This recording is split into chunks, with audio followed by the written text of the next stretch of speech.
All right. So we chatted about this before. We decided to record the next episode of Toby and Wim talking, and I suggested the title "Toby and Wim drink themselves under the table discussing the state of the world." To which you replied, "A better title might be Things Are So Bad It Might Be Time to Get Sober." So that's where we're at. So folks, you're warned. This is going to be another one of those talks that you may, at the very first part and at the beginning, you'll probably be like, this is horrible, this is doom and gloom, this is the end of the world. That's not what we're going to work towards. As always, we like to get to the point where to get some actionable stuff like what can you do and so on, and also the long-term historical perspective of things get bad and then they get better is still applies today, no matter how doom and gloom it looks.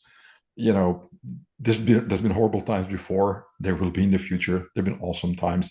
It's always going to come back to that. So, with that as an overarching plot line for the talk, Toby, you seem to be doing okay. You haven't gone fully mental after the last 6+ months since we talked, given everything that's developed in the world. So we've got a bunch of topics that we can get into that we'd like to talk about. And in the bonus part on Patreon, we'll answer some questions from patrons. So it's coming up later. But let's kick off with Ukraine. So your thoughts? It's been, I think, October last year when we last had a discussion about this. So lots has changed since then. So yeah, 6 months thereabouts, just over. It's a fascinating situation, and I think what's interesting for me is it's very much what sources you're tapping into is to your perception of the picture. And we talked about the propaganda piece extensively last time, and basically anything coming out the mainstream, just understand there is a narrative and a directive on it, and it is not representative of the situation on the ground at all. Obviously, what we've seen since October to now is a huge shift in that narrative from Ukraine was on the threshold of success for a year and a half, and everything was going swimmingly, and Russia were incompetent and useless and falling back, and now we've seen a massive switch the other direction of like, my God, this situation is looking terrible. Like, Yeah. what are we going to do? And is that more grounded in reality? Sort of, but still, the mainstream narrative is not representative of the reality on the ground. Um, so just to back off this a little bit, and how I was going to sort of start today in terms of just kind of an interest piece from the listeners. Um, as if ever you're dealing with human sources, so human intelligence, and you're dealing with what's known as a CHIS or a covert human source, so a spy basically, and you're going to get them to debrief. So as an agent handler, you're going to pick somebody up to debrief them, or you're going to schedule a meet. Um, and very often the first instance is going to be a mobile pickup for security reasons. You have got in your mind what information you want to extract from that individual because you've previously set them a tasking or a directive of this is what I need you to find out. But what you're always going to do at the start of that conversation, especially on a mobile pickup, is as you first interact with that individual, that cheers, is put that question in, have you got any vital int for me? Mm. Or the softest way I've ever heard it phrased was, is there anything I need to call my boss about right now? Right. And so that was what I was thinking this morning as I set up for the call. Is like, what's the big picture? What's the overall? But actually, is there any vital int right now?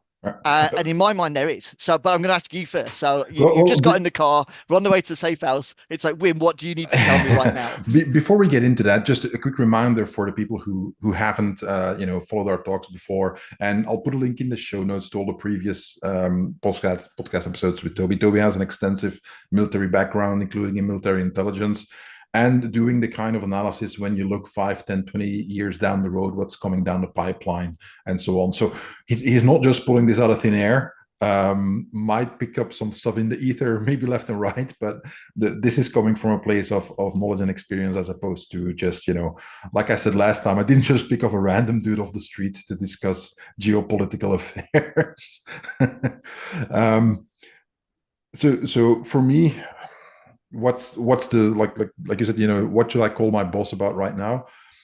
I find it hard to pick because the my perspective is that this perfect storm is brewing where everything gets more compressed, so more pressurized, and they keep on adding elements to it, or elements keep on getting added to it, however that happens.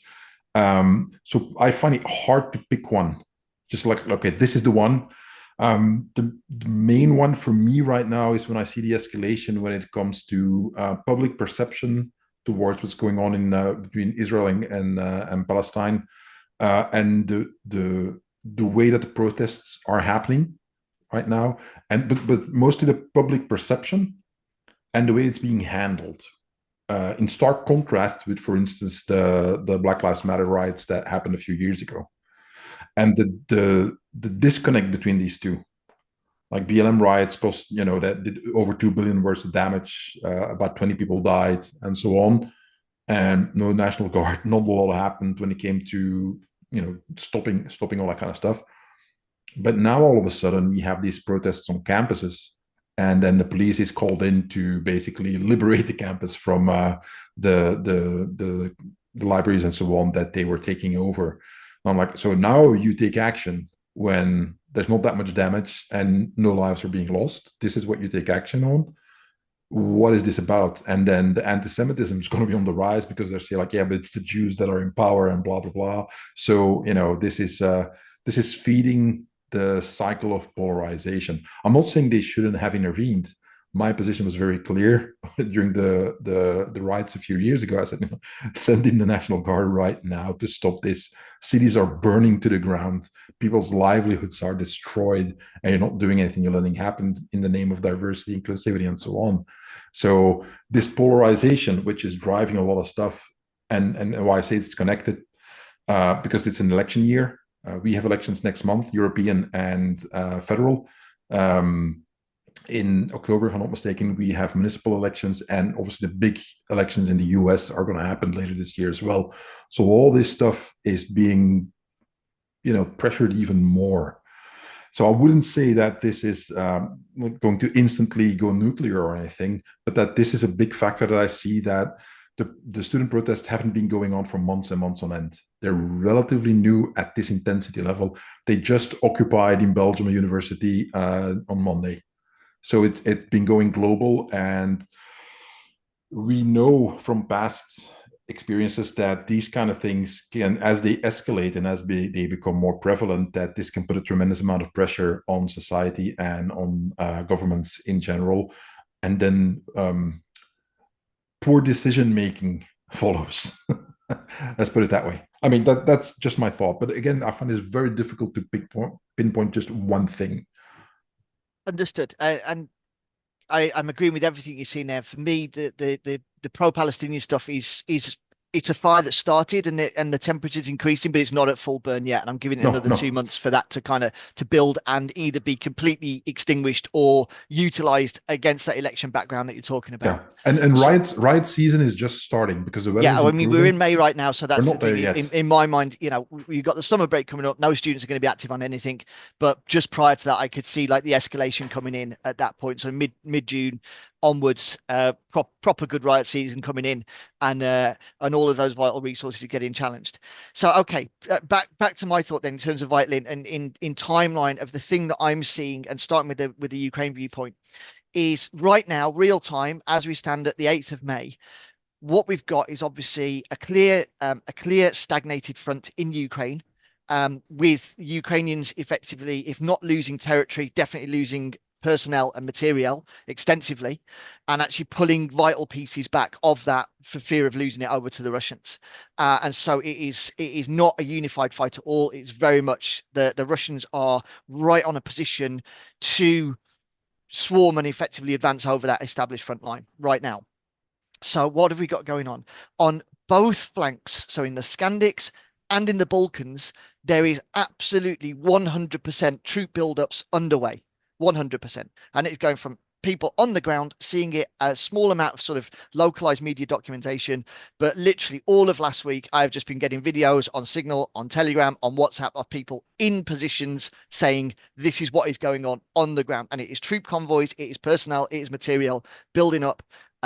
As close to the Russian border as you can. So in the Balkans, it's in Bosnia, buffer in Serbia, and in the Skandiks, we've got a huge exercise underway right now in Sweden, called Exercise Fast Response, which has got a huge American element in it. So we have got right now, about 3 weeks after ascending to NATO, American troops on the ground, along with Swedish troops, having already done a bunch of reinforcement and development on the Finnish side of things that ascended to NATO over a year ago. So what you have got is now a very interesting situation of all of the escalation occurring.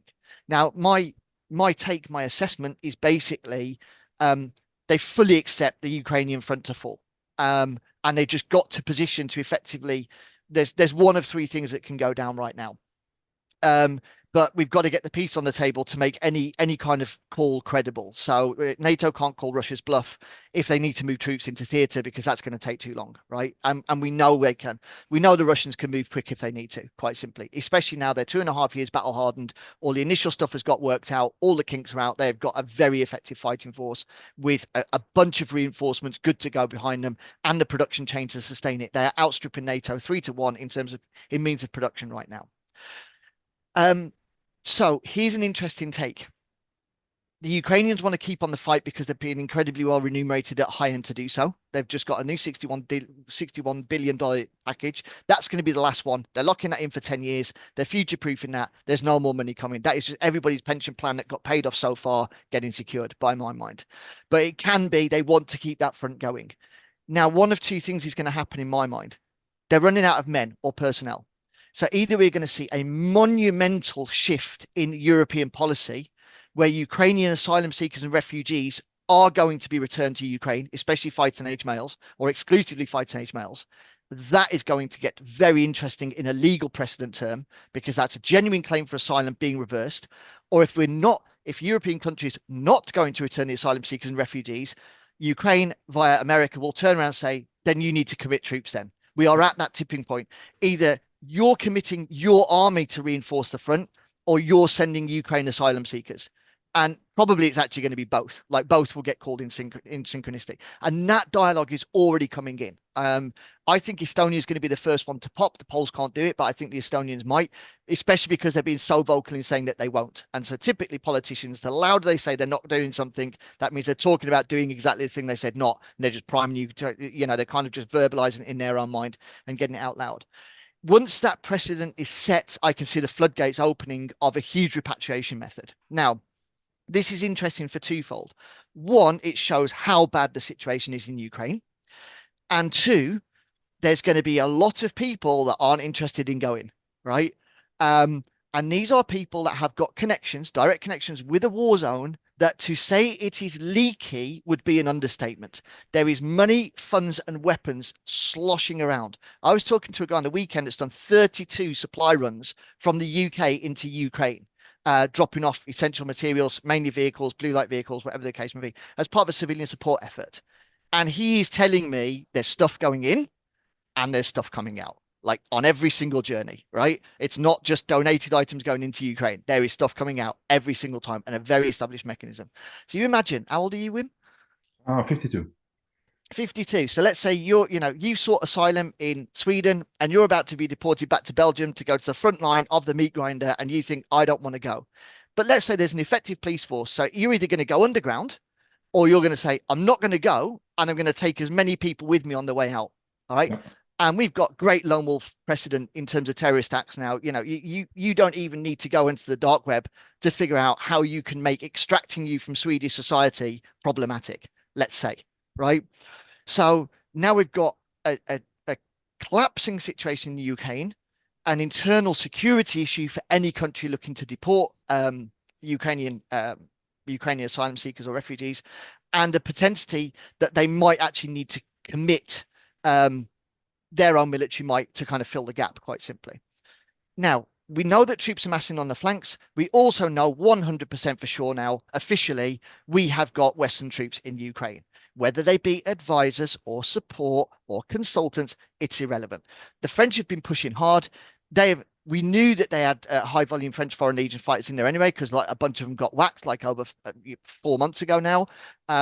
Russians officially announced it. The obituaries went up. France denied it, and that was just semantic play of like, well, they weren't French, right? The French Foreign Legion, whilst recruited almost exclusively by non-foreign nationals, by non-French nationals, is under French strategic command. It is a regiment of the French army, so it is as good as French troops. So we've got this very clear picture developing now of much more of a classic set piece battle plan, which is effectively doctrinally what NATO is all about. They created the Cold War doctrine in the 60s. It hasn't changed much. It was based on mass armor. And that's the sort of playbook they think Russia's going to play by, which of course is absolutely not the case because it's gone asymmetric and will just go more asymmetric. So here's a fun fact for you. As they've moved a bunch of material from northern Sweden down for this large exercise, almost in direct parity with the movement of that equipment has been civilian cyber attacks as they've moved through, right? And this is good, good solid infrastructure. It's dairies, it's universities, it's shops, it's payment systems, and it's a great kind of yeah. I shouldn't be so excited about it because it's terrible, but it's a great big fuck you from whoever's doing it. Of we're not touching your military stuff because that would trigger certain reactions. But what we're saying is we know where you are and what you're doing, and we're just switching on and off the lights as you go, just to let you know we can. Um, so that's where we're at right now. And that is effectively for me, that's the interesting stuff because soon my assessment is you will start to see a very strong narrative shift into basically, you know, the total defense principles of sort of, I'm not going to call it world wars, but in terms of, we've seen this in Sweden, that total defense, everybody needs to get ready to fight. Even if that's staying home, looking after the kids, if it's joining the fire department, if it's looking at civil infrastructure, there's a bunch of stuff on the front line, but we know for every one front line troop, there's like 9 supporting behind them and then 3 civilians. That's the sort of chain around it. And that's getting geared up for. And that's the messaging that's coming out loud and clear. And that's the biggest thing that changed since 6 months ago. It is now like we're starting to dial that up. And so there's no position to take. There's no polarization in this. It's just going to be you're either patriotic and you do your part, or you're not, and you're a problem that's going to need to get taken care of. Yeah. And just to, in addition to everything you said, to which I fully agree, as a civilian, you can see this kind of stuff happening. Like you said, the way that politicians talk, what is suddenly allowed to be, in the news, which wasn't before. We mentioned that last time. It was always hooray, hooray, Ukraine, and Russia can't do anything right and they suck. And that has basically gone away. But now in the news, we saw, and I posted this on my Twitter not that long ago. There's 2 interesting articles that you can set side by side, which was from the end of February. Zelensky said 31,000 Ukrainian troops killed in 2 years of war. Wow, only 31,000. That seems like not that bad in a 2-year war, which was very, very brutal. And then from a few weeks ago, Business Insider, exhausted Ukrainian soldiers need more troops on the front line, not just more artillery, says a former US general. So which one is it? There's only 31K killed, so we got plenty of troops, or no, they're exhausted, we need more troops. You can't have both at the same time.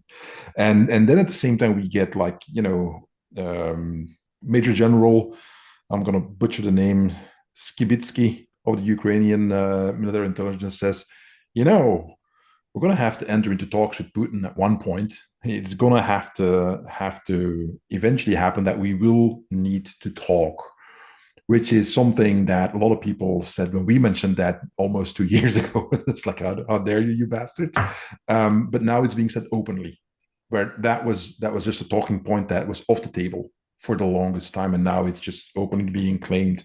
And in addition to what you said is, you can see Macron has been saying that, well, we might send French troops. David Cameron basically said like the Ukraine can use the UK's long range missiles to hit Russia. You can do it. To which Russia responded like, he won't like our response to that. um, and we get at the same time these not a flood of news pieces, but they've been happening more and more throughout European countries. Like like you said, do your civil service, consider going into the military, this and that. Denmark is going to conscript women in the armed forces for the first time. And I thought that Sweden was also doing some moves in direction of conscription, or just trying to attract more people into the military.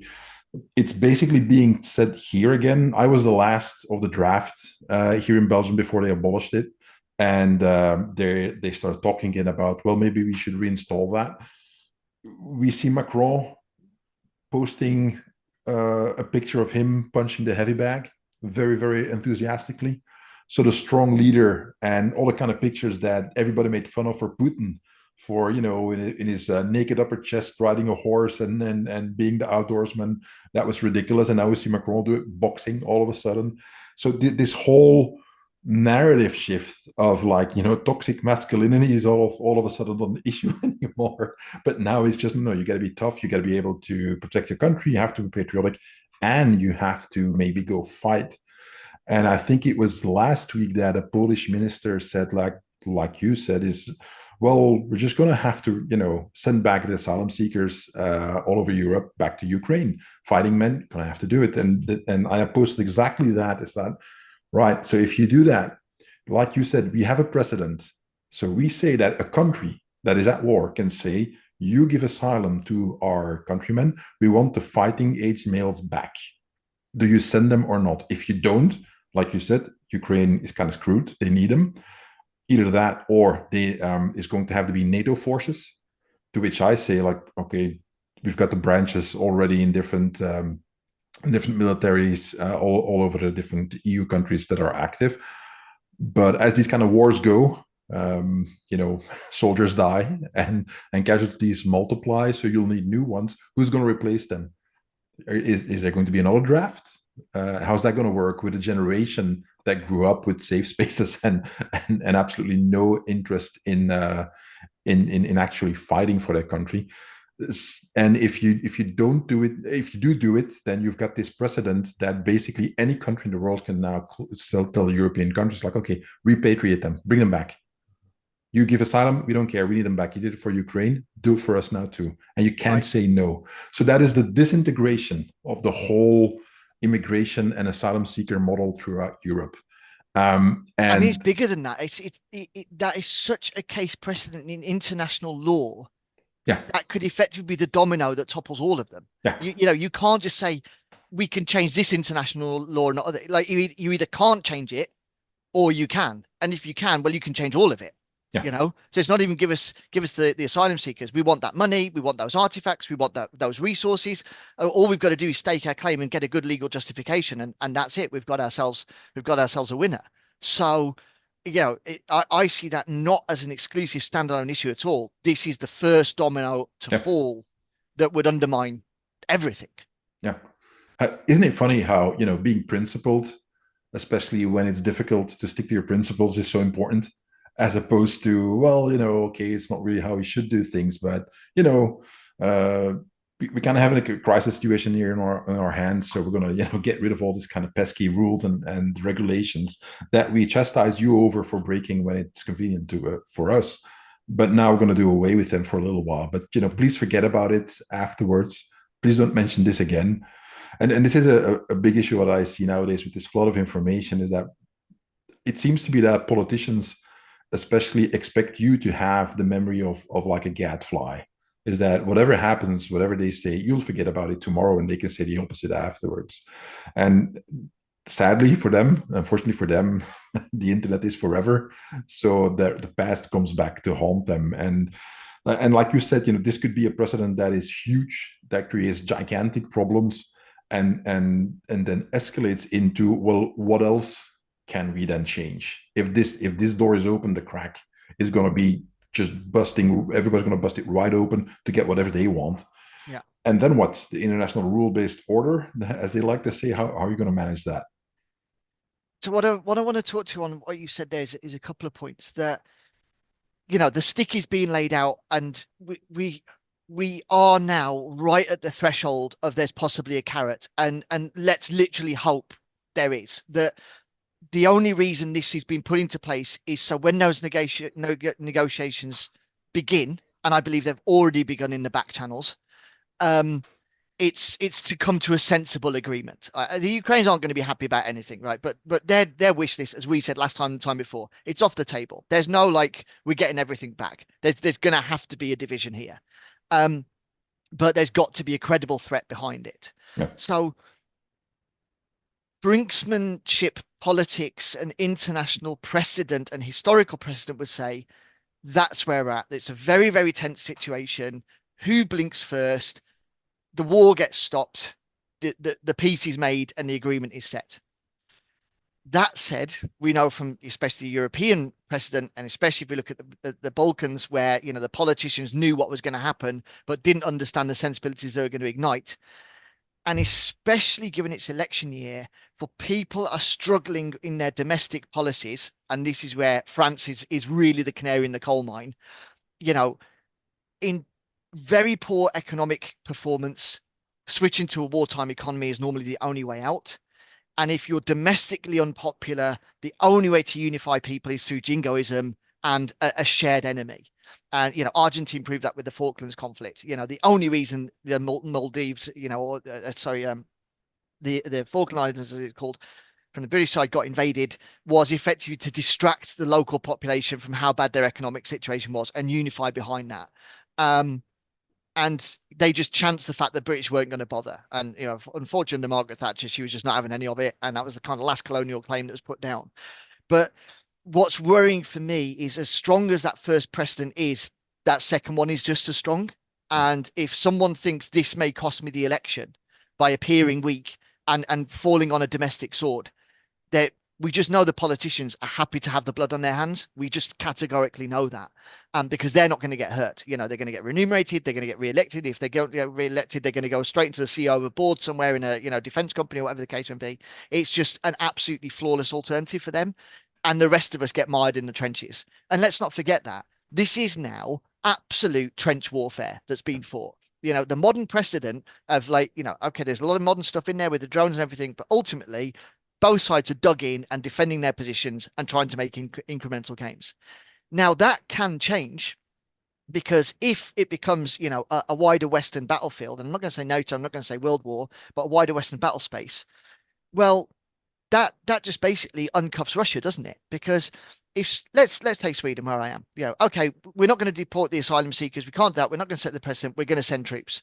Okay, so we're going to assemble our troops in garrison. We're going to get 3,000 guys sat ready, and then we're going to bust them over to Ukraine.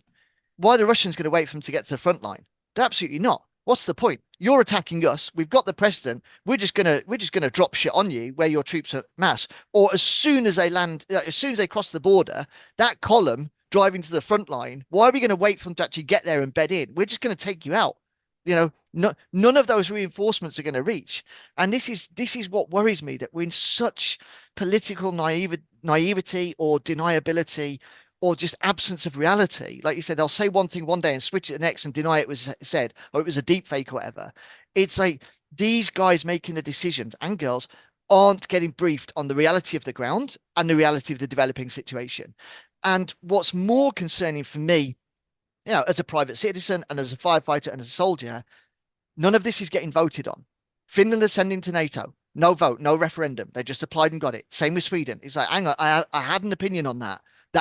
This should have gone to referendum. Going to war, is there going to be a vote on it? Absolutely not. There's just going to be a decision, an arbitrary decision. This is what we're committing. And it's either going to be Vietnam 2.0. We're going to commit this token force. They're going to get wiped out. We're going to reinforce it with the bigger one, reinforce it with the bigger one, reinforce it with the bigger one. Or we're just going to go big or go home. So we're just going to go all in and say everything just gets driven up to the border. And Russia's already said we'll use tactical nukes on that. Reinforcement supplies are legitimate targets for tactical nukes. And if they drop one, they might as well drop them all, because it And results in they just started, I think, an exercise for tactical nukes, or it was just announced, because I read about it earlier, that they're doing an exercise for tactical nukes to test things out and so on, which fits perfectly with and everything that you're are saying. also doing their reciprocal troop movement. So they're moving Yeah. up onto the Finnish border, and Yeah. they're obviously reinforcing down the Balkans. So this is, again, the news you're reading is unipolar, that, like, the West is doing this. Of course, Russia's doing stuff back again. Yeah. And the fact we're not allowed to read about it, or you've got to dig deep to get your sources, is deeply disconcerting. And I want to make this point. I'm not being, pro-Russian here. I'm just being pro-reality of understanding the parts that are moving, and the consequences of that is absolutely essential. Because ultimately, as you say, once that first tranche of professional soldiers goes in and gets obliterated, because you're getting guys fresh out the camp going up against a battle-hardened force that are dug in for 2.5 years and are equipped to do so, they're just not going to have time to develop and learn that space. That's when, your brothers, your sisters, you're all getting called up as the reinforcements. This isn't about fighting age males anymore. It's about anybody that can pick up a weapon now gets to go.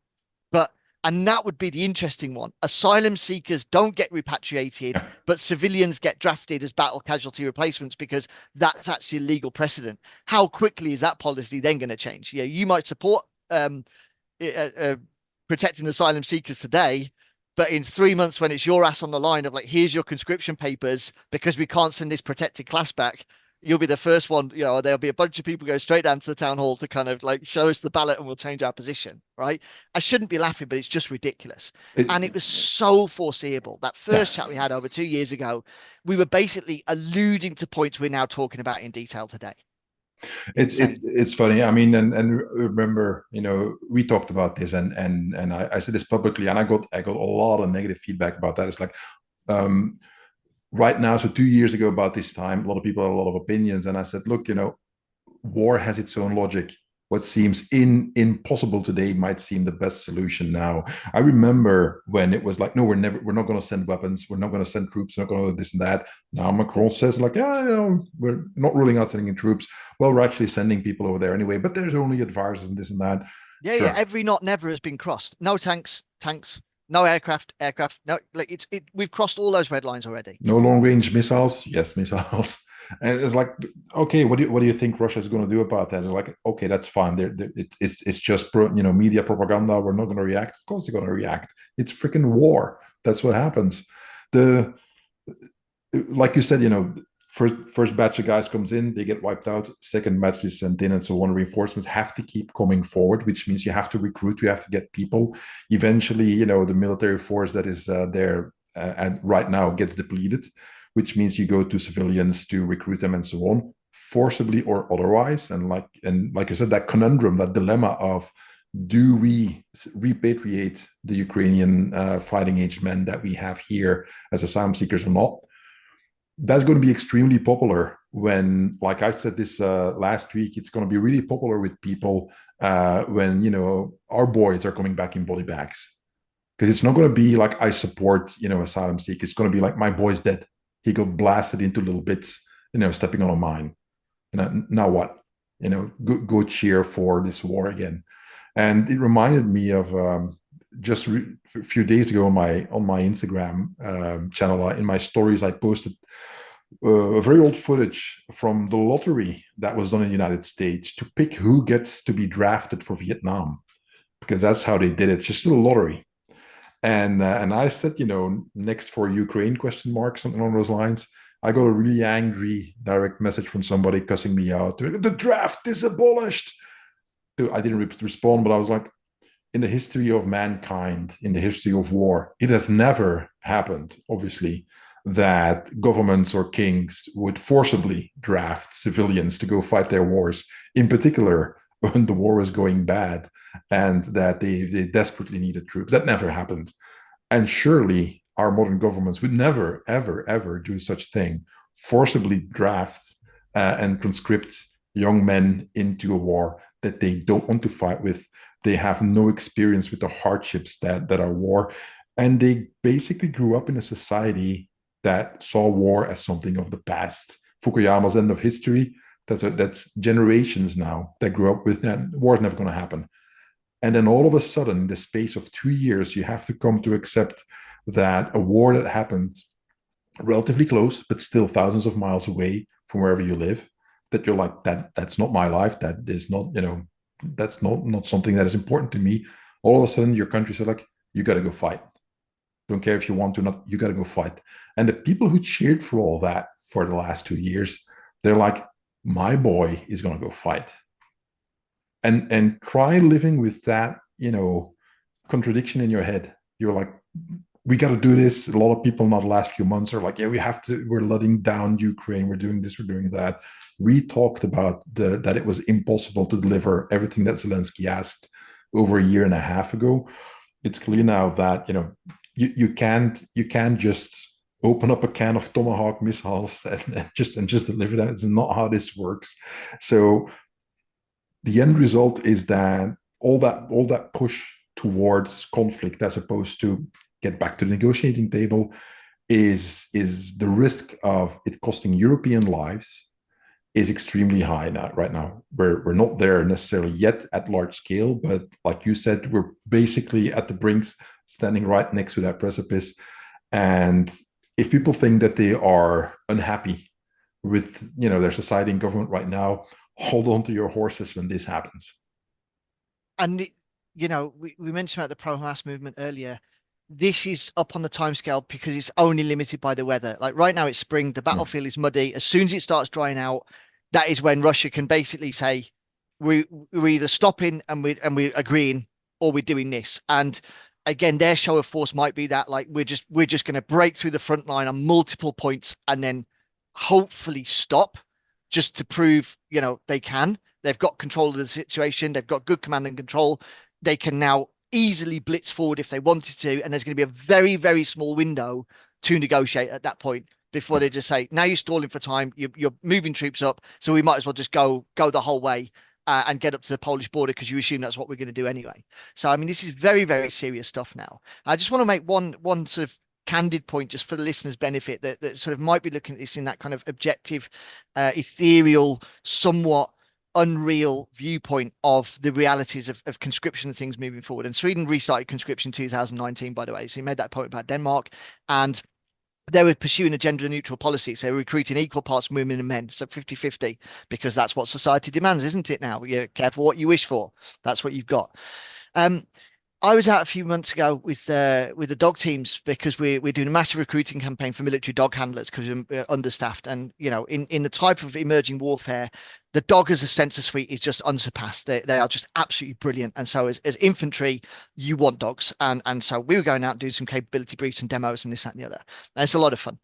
And so somebody had gone out and hid, and the handler went with the dog, and us as a section went behind them, and we kind of just taught people through like this is the tacticals, this is maneuver, this is the protocol, this is it. So like new units that haven't got dogs, don't need, don't think they need dogs or whatever, basically selling the concept and doing some demo.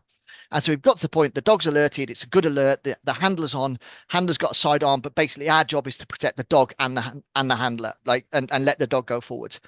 And the dogs are trained basically at an approximate distance, which I won't go into now, is to kind of do a different alert.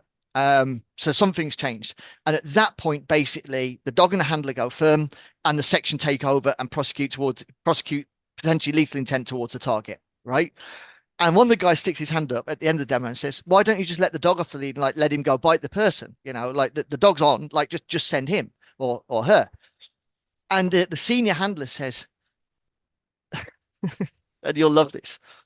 Um, to train a replacement dog takes a minimum of 4 months. The dog's too valuable. To train your replacement would take 6 weeks tops. So we can kill as many of you as we need. Right. And it was like, Yeah.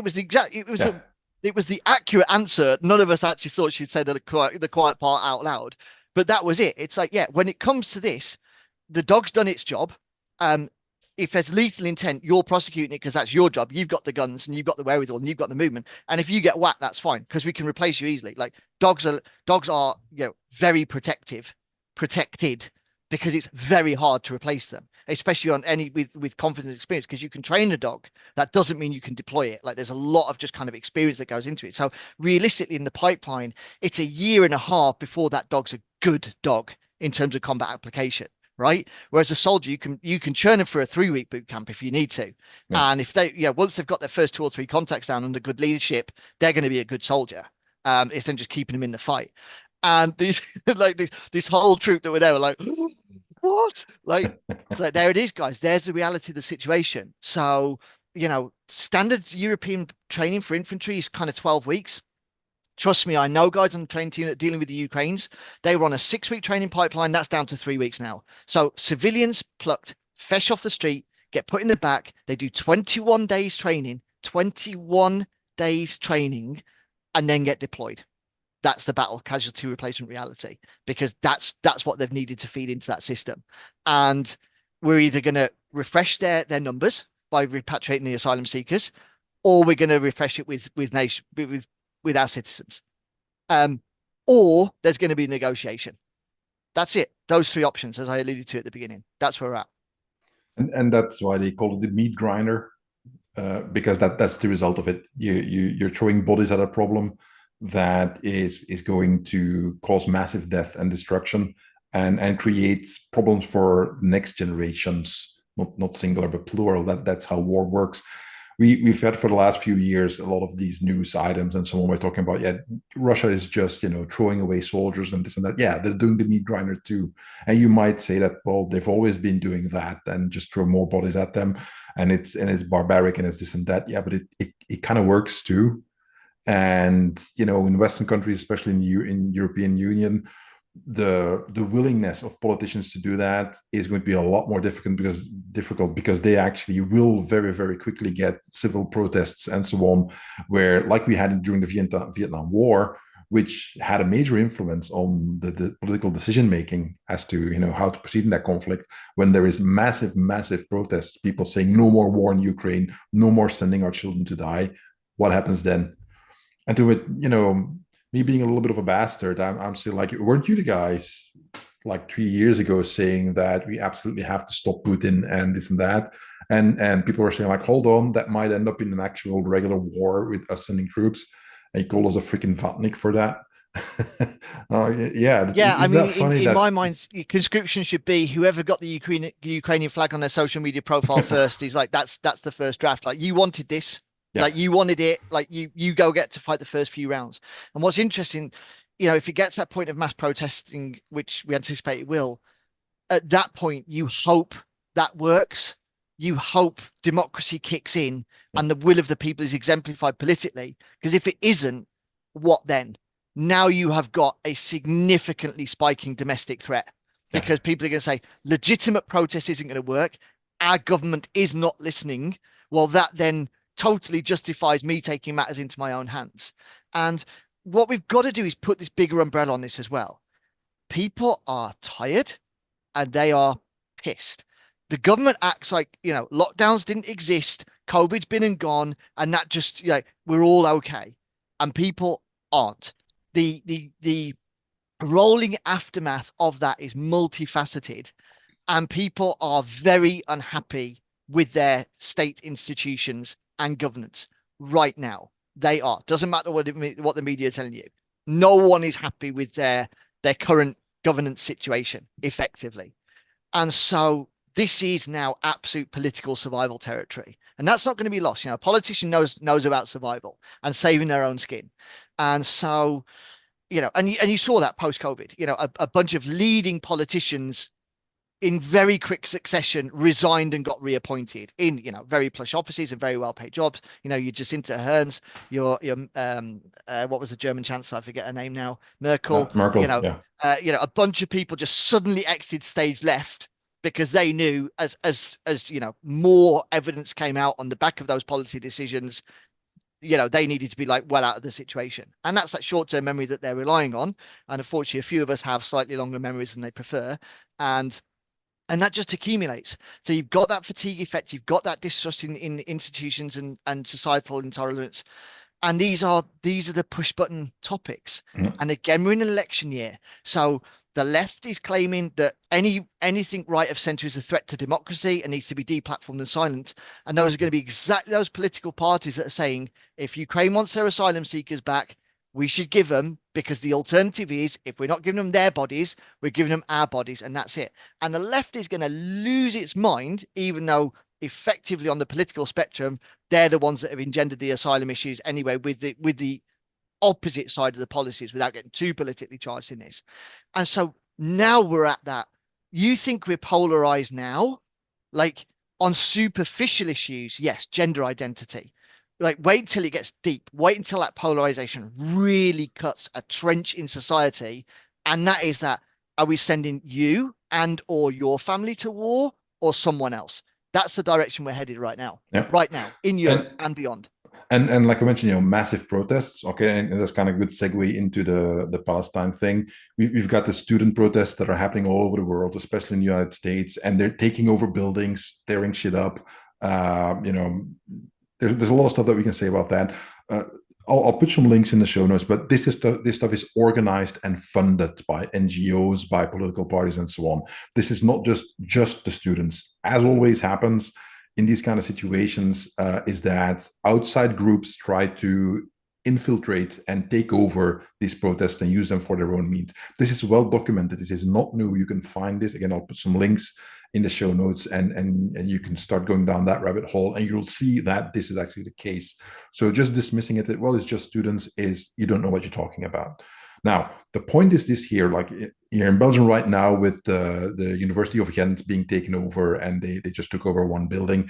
A lot of people were like, no, well, if you only protest in a way that, society likes or that the government allows, you never get anything done. And then they talked about, Leuven-Vlaams, which is an old issue here from the 60s, where at one point in time they took over a university building and eventually got what they wanted. And in hindsight, it's seen as a good thing.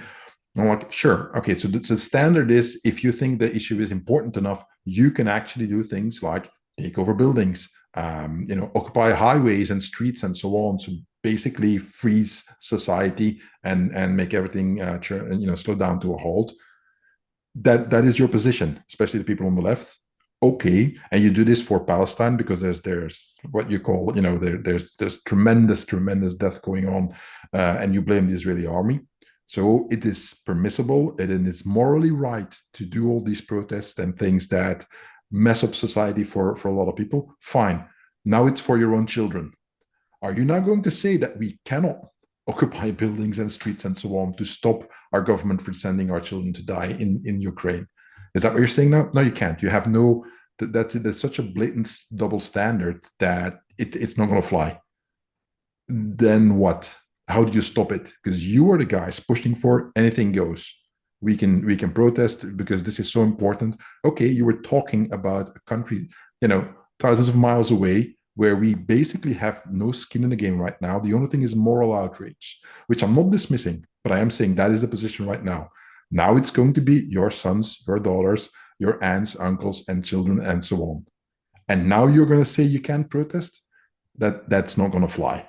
That's not going to fly. So, like you just said, if people think we are, divided right now, the division and the polarization that can happen when this starts happening, and we both pray that it won't, is going to be, I mean, of such a multiplication of what is happening. It's going to be exponentially worse than anything that's happening right now, and it affects everything. And we haven't even talked about the state of the world economy, the debt crisis. I saw the stat, the interest rates, the payments that the US has to do on its debt, on its national debt. There's a stat you can see from like the 90s towards today, and then projected towards a few years in the future. And it's almost going vertical. It's not yet, but it's exponentially growing. The last 7 years, I think, the increase in interest that they have to pay on the debt is the same as if you have 105 years. That's how much it has risen all of a sudden. This is unsustainable. You can't keep on printing money forever. So, and a few years ago, people were like, yeah, the dollar as a reserve currency, it's never going away. BRICS countries, they're not getting anywhere. And all of a sudden, if the dollar becomes worthless, what then? And this is on top of everything that you just said about Ukraine and so on, what's going on. This is all on top, and that's why in the beginning when we talked, I was like, I find it so hard to pinpoint what is the most important thing, because from what I see, it's just all coming together, and it's just blow after blow against a stable society. Yeah, and I think it's important to talk to that bigger piece because, again, while we can't overly fixate on the big circle stuff because we've got to be addressing the impact on us, periodically you've got to get an understanding of what's going on here. And I think that larger piece of moving through from a unipolar world to a multipolar world of, America's ability to kind of impose its will globally is diminishing as other players come in. Yeah. That's that bigger picture. And it's funny actually, I've been getting reminders all this week on Facebook about a course I ran in Croatia 5 years ago. You get that kind of pop up like this is a memory, and like, do you want to share it, whatever. And I remember at the end of that course talking with a fantastic group of people that attended, and we looked at like future forecasting. And I said, and I remember very distinctly that the group were shocked and unhappy at my assessment. But I said, China is rising, America is falling. The only point about how hard and how fast America will fall is how much China wants it to. Yeah. That's it. And that is the position you've got right now. And I thought yesterday, as I was planning for this podcast today, the pro-Palestinian part was kind of a mystery for me because it's bought and paid for, it's agitated, it's there. And I kind of just couldn't see where it fitted. It's like, who benefits from that? Like, what's that about? Like, yeah, a lot of this stuff, as I see it, sort of makes sense. And that was the one. Like, that's weird, because that's a real thorn in the Democrat side right now in terms of sort of left-leaning politics in the US. And then I was like, yeah, there we go. Like, let's just put this in simplistic terms. It's not just enough to kind of quieten the bully in the playground. You've got to humiliate the people that backed him that whole time. And so, you know, embarrassing Israel is just a cherry on cake of kicking sand in America's face. Quite simply, is where I'm at right now. I reserve the right to adjust my position on this because this is a relatively new phenomenon coming in. We've only really seen this pro-Palestinian stuff in its format that it's in now for the past couple of months. So there's still a lot of emerging work to be done on sort of understanding it. But in the face of it, that's where I'm at. And like you say, BRICS now, has obviously expanded massively. And so why I didn't reference a world war earlier on, because the last two weren't actually world wars. There was a lot of people abstaining from it. And the same in the current situation. You've got your key stakeholders that are putting in. That is by no means the entire global population. And there's certain significant parts of the global population that have absolutely no interest in getting drawn into this. And that, like, if you don't condemn Russia, you're with them. Some big players, Africa, India, India. China. China, to a certain extent, just kind of knocked it on the side and said, we just don't have an opinion on this. Like, we're just taking care of our own business.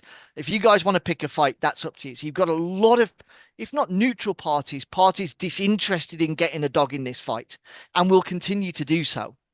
And that economic part is where it gets fascinating, because I think where we're at, and I feel quite strongly about this, like many things in developing society and modern society, as we experiment to kind of refine what's already been refined, a lot of decisions now go into the least worst outcome, Yeah. least worst decision. And we've got such fragile systems. If it's a case of Europe needs to keep the meat grinder in Ukraine going, otherwise the entire global economy collapses, guess which one's going to get backed at a high level? Yeah. This is going to have hundreds of thousands of casualties. This is going to take out millions. Yeah. So we're not doing this one. And especially those big countries with larger dominance of global population and GDP are going to be like, we're not playing this game, so we're putting it there, And if that's the limit of the development, but that stabilizes the other stuff, we'll take it. And so that's the thing. Even if you get to mass protest, and let's be honest, you won't, it's not going to change anything because it can't. It's not even a political will now. It's like, and this is where we need more honesty in politics. The population would do a lot better if we actually understood the choices being presented. But because we've been nanny stated for too long, no one believes that the public can actually understand it. And certainly, and to a certain extent, with the removal of Darwinism in society, there are people that can't understand and process certain information, but a lot of us that can. If we actually understood the stakes, and and premiers came out and said, it's this one or this one. So it's got to be this one. And this one sucks. It really does. And we know it. But we have to take this because we just can't take this. It would be a bit like, okay, there it is. Or I'm protesting, but I understand I'm protesting for, everyone should get hurt instead of a select group of people, kind of thing. Yeah. And that's how complicated it is, but how simple it is at the end of the day. We've driven past so many off ramps that for every off ramp you miss, you're limiting your choices moving forward. And now we have a very, very limited range of options left available to us from a geopolitical side of things, from a global perspective. You mentioned about the economy. Let's not even get onto supply line, because that's our favorite subject that we've hinted at, like that we've talked about every time. And I love that story about you taking your kids to the harbor down by you, or the ports, like, and understanding. And that's what we've lost, is that perception of understanding how big and messy all of this is, and how much it's constantly getting interrupted right now. Major ports, major waterways, completely disrupted, completely compromised, huge geopolitical movement, which hasn't happened for 60 years. Now everything's on the go. And society needs a distraction, it's getting it, and conflicts need to be limited to geospatial confines. And so right now, we've got Ukraine in Europe, and we've got Israel and Palestine, Israel and Gaza. And sadly, let's hope it stays there, because Yeah. there is eminently an ability for it to escalate beyond that, which nobody wants. And so that's the reality of modern society. I'm in the Swedish military. Do I want to go and fight on the front of, on the Ukraine front? No. But will I? Well, I don't have a choice in the matter. I made that decision when I signed up. Like, you Yeah. get your orders and you go. And I know if I don't, one, something's happening to me. Two, something's happening to my family, which is going to be unpleasant. And three, someone else is going to have to go in my place that's far lesser trained than me. So there you go. You fall on your sword because you made your decisions already. And this is the point we're coming to the small circle stuff. A lot of people need to be having some very serious conversation at domestic unit level and making some serious decisions. And it's been interesting to see in social media since the end of the pandemic and development of Ukraine, two very interesting schools of kind of discussion of, if this gets worse and it escalates, how would I get out of Sweden and where would I go and what would I do? And a bunch of people like pouncing on those and going, where, whoa, like, you know, the first border we're going to secure is the one to Norway. Catch all the draft dodgers, and they should be sped to the front, guys. Those of us that stand voluntarily and say, right, I'll fight to protect what I love. Good, but you don't just get to weasel your way out of it, having benefited from all of the pluses in society for your entire life. And that's that realization we're coming to is, you know, you've all got the freedoms that we've got, but someone fought for them, and now it's going to be your turn. And to add to that, I mean, just to give some background, how it's all again interconnected. I'm just going to read it. Regarding the U.S. federal debt, if rates remain stable over the next year, the U.S. will pay a total of 1.7 trillion in interest payments in the 12 months through April 2025. For next year, they will pay 1.7 trillion in interest. And So we that should is say a interest only. That yeah, doesn't yeah, take the only debt down. interest. Only interest. Exactly. So that is a gigantic amount of money. So the only solution is, well, I would say there's the only solution. There's things that they can do, and there are things happening throughout the world. For instance, President Biden has proposed a 44.6 capital gains tax, the highest rate since creation in 1922, as a part of his 2025 budget. A lot of people in the US, a lot of entrepreneurs and rich people are going like, hold on for a second. A 44.6 capital gains tax. They call it a bombshell in the article. Um, I haven't seen it confirmed yet, but apparently, and this is the next stage of when countries are about to go bankrupt, is that they try to stop you from leaving. Apparently, there are talks going on in the Canadian government about a proposal for an exit tax, that if you emigrate, if you leave the country, that you have to pay like $25,000 or something to kind of keep people in.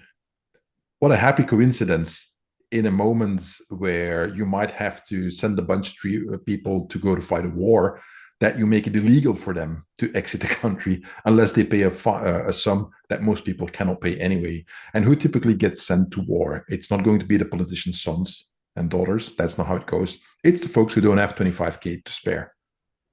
So, and I'm not saying this is on purpose. It's not a conspiracy theory. This is just historical fact. This is how it always happens.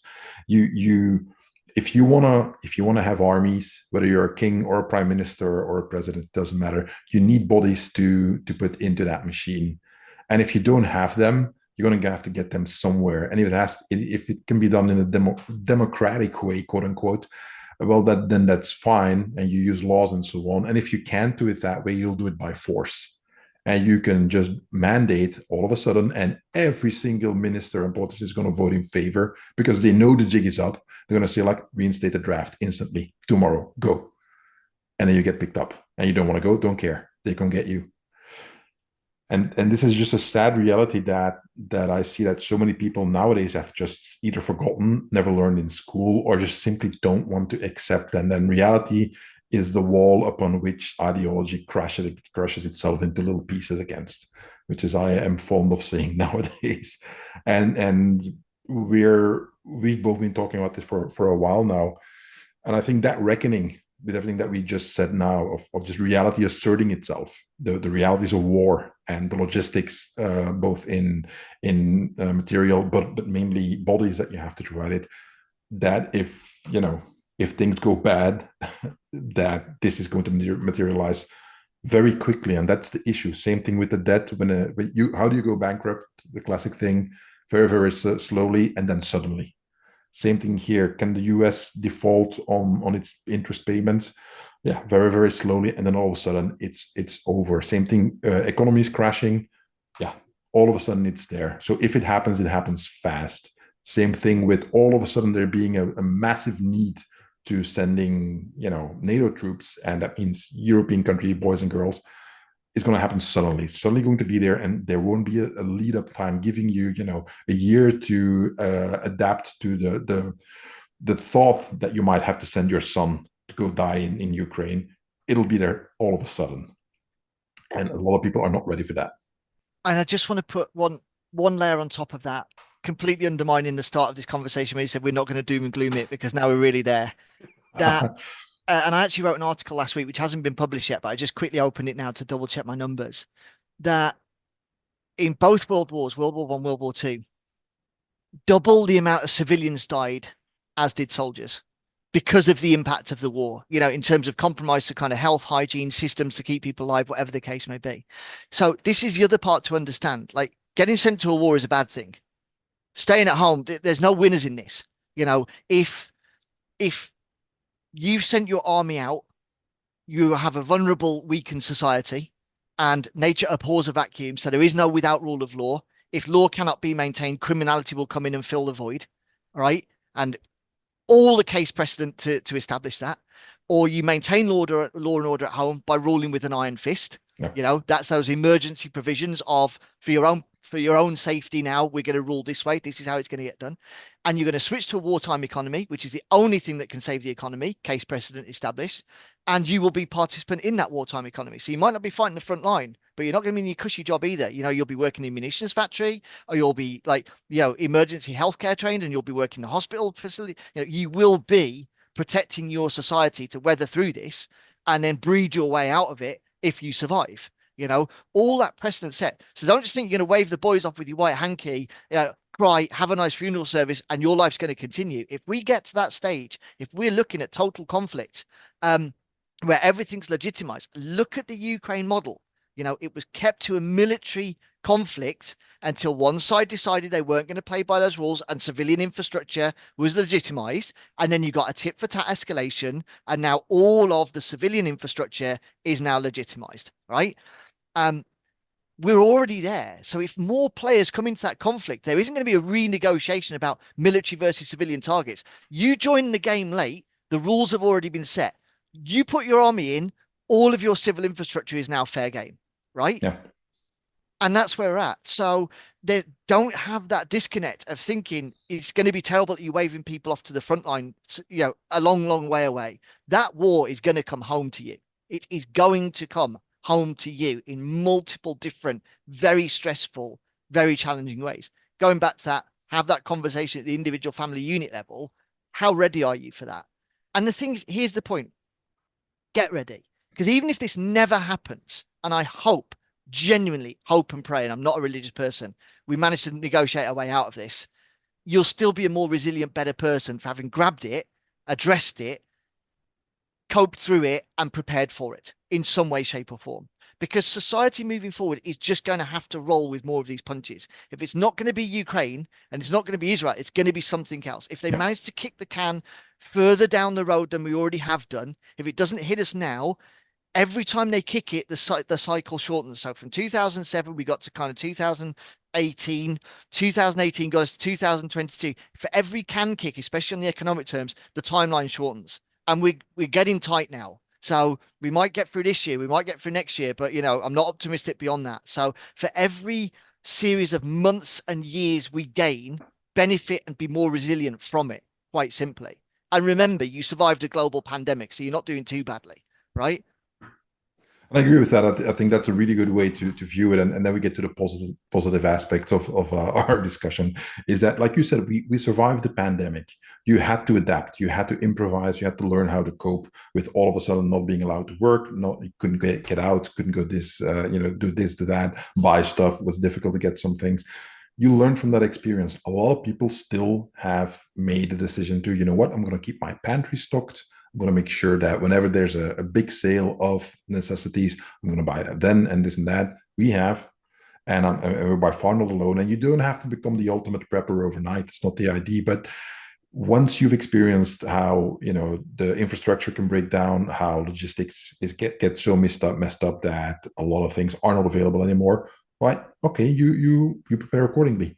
There's a big sale on something that you need, right? Okay, you stock up for whatever is reasonable for you, whether it's how much you buy or how much quantity and so on. The same thing applies here when this conflict, when it does come home and affects us all. You've already been through something, no, I wouldn't say similar, but something that also forced you to prepare to adapt very rapidly to a deteriorating situation.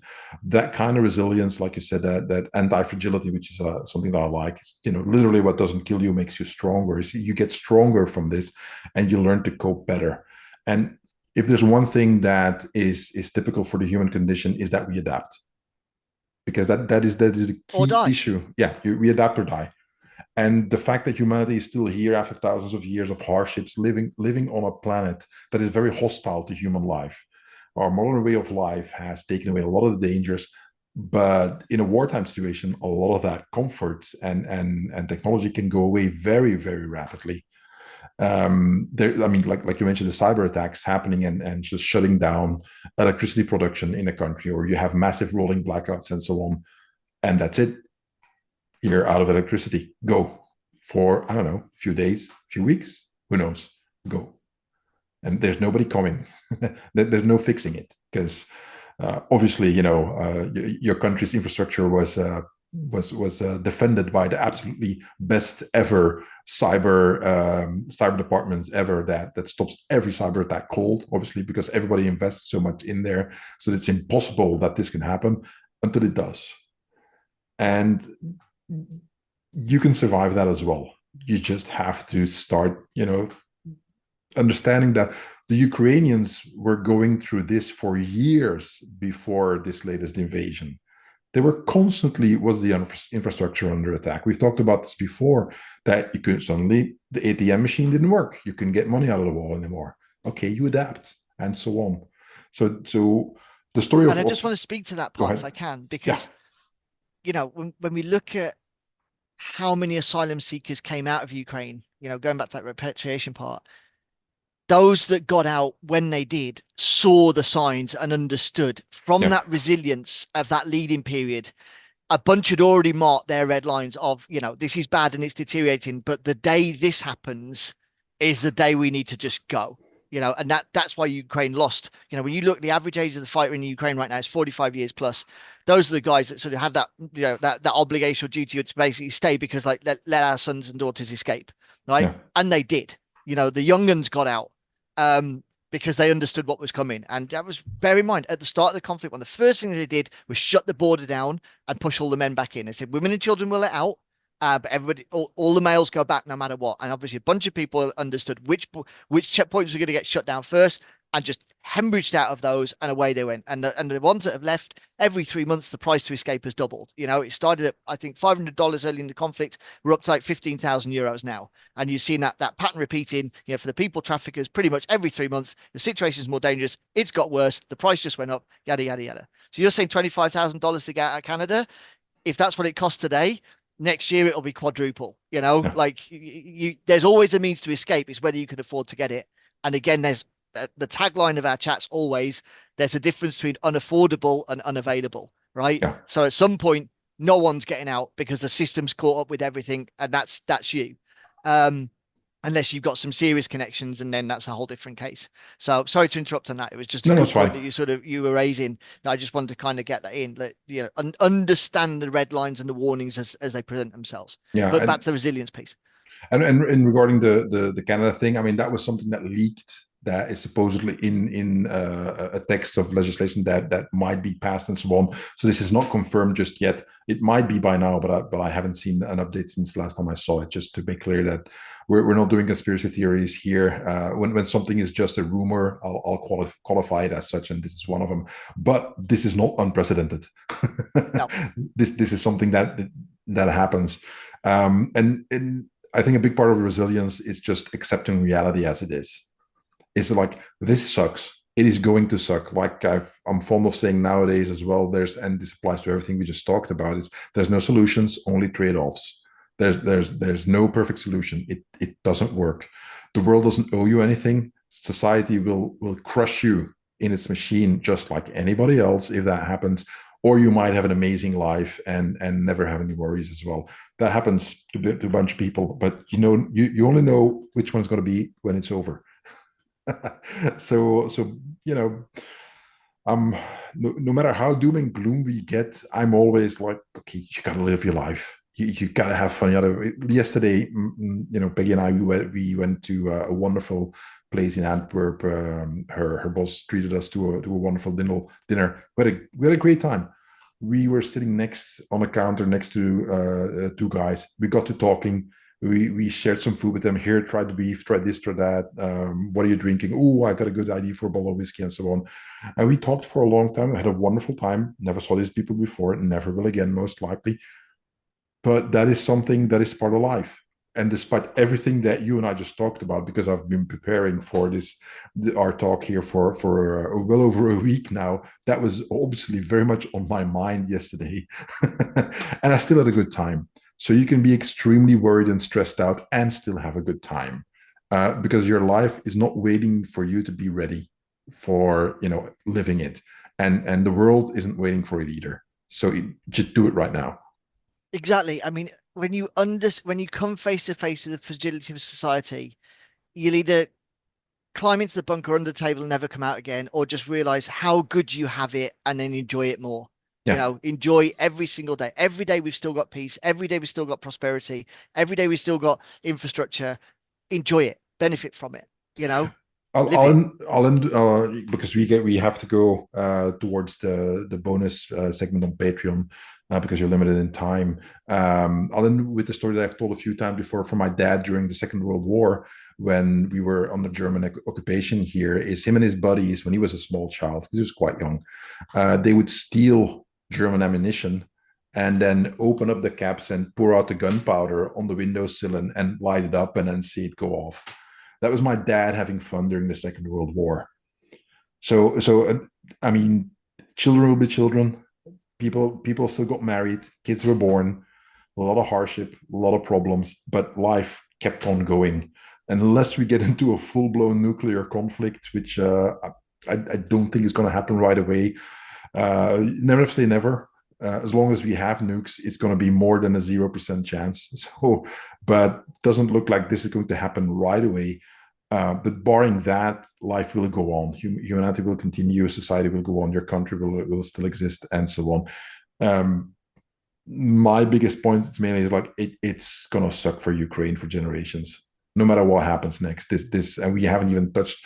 That might be something we can talk about at a later date. It's just talking about what are the consequences after the war, which is something that I really feel is not addressed as much. There's the horrors of war, of which there's a lot of video footage that you can find nowadays from recent and past conflicts. But what is it in the aftermath? Because that country needs to be rebuilt. Ukraine is under crippling debt for generations to come, and it's going to be basically annexed by the Black Rocks of the world and so on. And it's going to be a playground for the US to do with as it pleases, because the commitments that they made and the funds that they got, all that has to be repaid. And the agreements are already there for the rebuilding. I mean, the contracts are already signed. This is not me inventing something. All that stuff is publicly available. So whenever you look at war, it's never going to be just one thing. And the conflict itself, I call it the gift that keeps on giving. We still have unexploded ordnance from the First World War exploding here at the coast like almost every week. Still happens. So, just getting rid of all the mines in Ukraine is going to be a fun task as well. Anyway, something positive, Toby. I What can think people go ahead? I think the positive is actually just being able to have conversations like this. I thought about this a lot the last few weeks because I got pulled in as a consultant on some social media stuff around the prepper, and it's so difficult to write right now because you have to self-censor so much, Yeah, like to the point it's debilitating and it's maddening. So actually, just the ability to have a good conversation that's wide roaming and lets you kind of get some of the worries out of your mind as sort of shared and reciprocated. That's the positive for me. I've been looking forward to this chat for ages, just because there's very few people I can talk to that are prepared to talk. They're just so, oh, you can't say that. What, like, what, like, this is the base of humanity, is the ability to converse. Doesn't mean we agree on everything, doesn't mean we disagree on everything, but just that ability to have an open, like, a wandering, far-reaching conversation is a joy. And that's really nice. Like you say, you went out to that restaurant last night, and you're there with your partner, and you think that's going to be a great event in and of itself. But actually, that conversation with a stranger elevated that evening to a whole other level. And I don't know what you guys talked about, and I don't want to, but don't forget that's at the core of our humanity. We are social creatures. yeah, That's where, the robustness in society is the constituency it's made up from. And that's what the politicians have forgotten. We will come together and thrive and succeed. And so that's the positive takeaway for me. For all of there is that division, there is that polarity, there is that polarization. A lot of it only still exists on social media. Now, we talked about this last time about the bleed over into reality, but that's still only, I'm not going to say a fringe minority, but only a minority of society. The vast majority of people just want to get on with their life, be left alone, and be moderately pleasant to people they're around. So don't forget that part. Like, inject the humanity back into everything. There's the positive takeaway. If this has been a depressing phone call, pick up the phone to someone that you love or care for and haven't spoken to for a while and just call them for a chat. That would be my takeaway on today. yeah. And a quick addition to that is, I think we are well past peak wokeness and political correctness.